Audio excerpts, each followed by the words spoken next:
It was always the Jags. It was always the Jags. It was always the Jags. Always the Jags. Travis Etienne ends up kind of going back home, so to sorts, to Louisiana for with New Orleans. He got a 4-year, $52 million deal. Now, my thing is, I would have offered Etienne, I wouldn't have wanted to go over 13, but I would have offered him like 12 and a half. I think I would have tied him right at James Cook. So this deal was exactly for his market value, because I don't know why I saw as low as 7. Like, he was at least going to get 12. But 4 years, $52 million. If it was just $500,000 more a year to keep him here, I would have done that. Now, I don't know if I would have done 4 years, because that does change the guarantees in a lot of things. I'm surprised that he got a 4-year deal. Running backs usually end up getting like 3-year deals, right? Just because of the life shelf of a running back and what it is like. So I wasn't expecting him to get that long of a deal, but he did.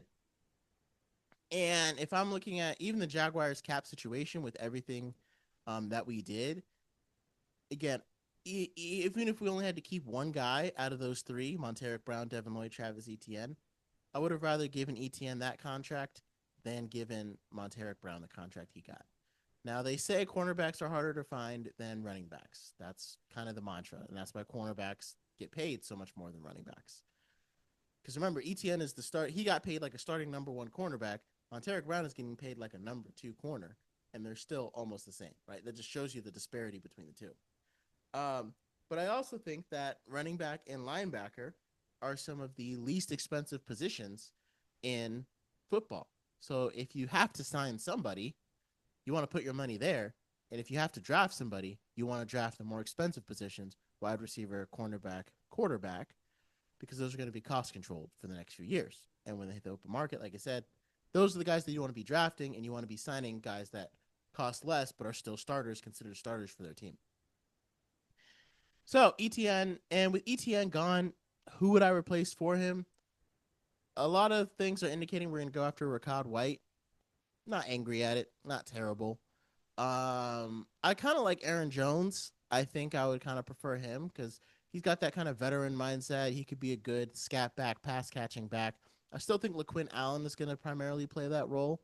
And he's shown that he can really do pass protection this year. They had him in for a lot of drives. I'm just not sure if I'm convinced that Bashal Tutin is going to lead this backfield. I like him. I think he's great. But Etienne is just so smart and so dynamic. I'm sad that we lost him. I'm very sad that we lost him. And a little confounded as to, like, why. It's all I just want to know, James. Just tell me why. Like, what's your plan? And I guess we won't know until we get to the draft, until we get to the season, right? But if our run game is not as good, this is not going to look like a good move. This is going to look bad, right? But chances are we're probably going to end up drafting another running back, so we got to add that to our needs, probably in the 4th or 5th round. And again, it's crazy because we came into this year because we drafted 2 in last draft, so running back was a position we didn't really need to touch because we had Etienne, Bigsby,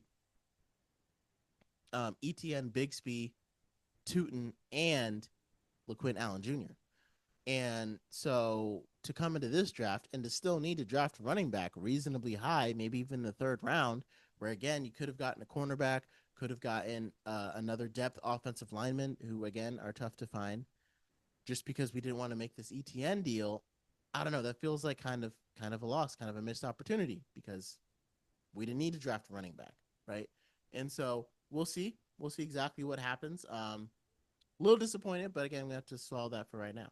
Thank you so much for watching Always the Jags. Make sure you like and subscribe down below. Check out some of these other videos that I'm sure you'll be interested in as we chase Duval greatness. Thank you for joining us again, and until next time.